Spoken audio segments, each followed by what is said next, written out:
क्या 2026 में आप भी कोर्ट मैरिज करने जा रहे हैं?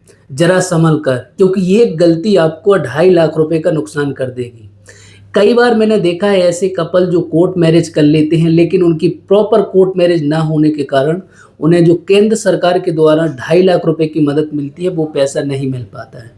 इसके लिए जब भी आप कोर्ट मैरिज करने का प्लान कर रहे हैं 2026 में, तो सबसे पहले एक वकील से जो है एडवाइस ज़रूर लें, क्योंकि शादी तो हो जाती है, लेकिन शादी जब प्रॉपर तरीके से नहीं हो पाती है, तो आप 2.5 लाख रुपए का जो आपका नुकसान है वो हो जाता है। तो सबसे पहले जब भी आप कोर्ट मैरिज प्लान करते हैं, तो प्रॉपर किसी भी जो एडवोकेट है उससे लीगल कंसल्टेंसी ज़रूर लें।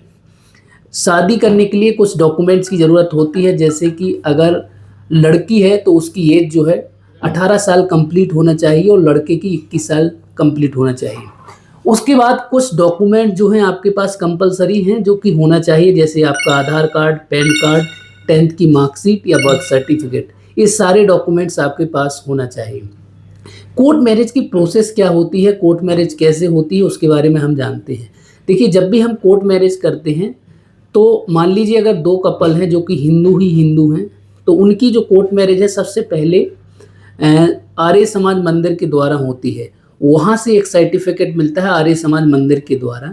ये सर्टिफिकेट एक प्रकार से प्रूफ होता है कि आप दोनों की जो शादी है वो हिंदू धर्म के अकॉर्डिंग हुई है, क्योंकि हिंदू धर्म में ये नियम है कि जब तक 7 फेरे कंप्लीट नहीं होते हैं, तो वो शादी कंप्लीट नहीं होती है।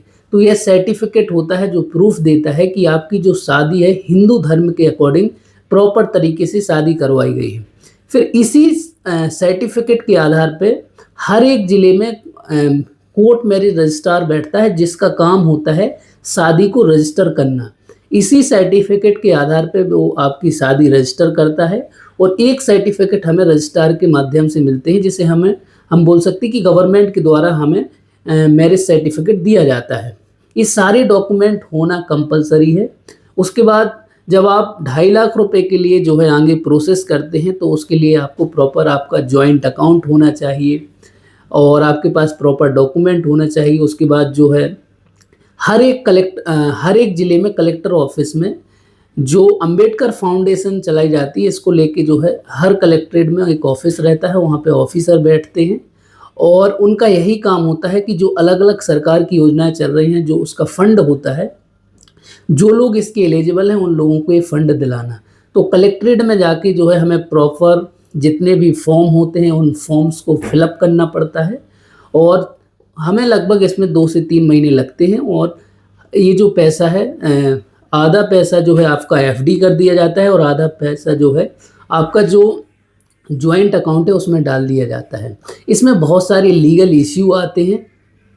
कई बार तो जो है शादी वैलिड ही नहीं होती है, कहीं से भी शादी करा लेते हैं, कई बार वो शादी रजिस्टर नहीं कराते हैं, और कई बार तो लोगों के पास सर्टिफिकेट ही नहीं होता है, जिसकी वजह से उनका फॉर्म रिजेक्ट होता है।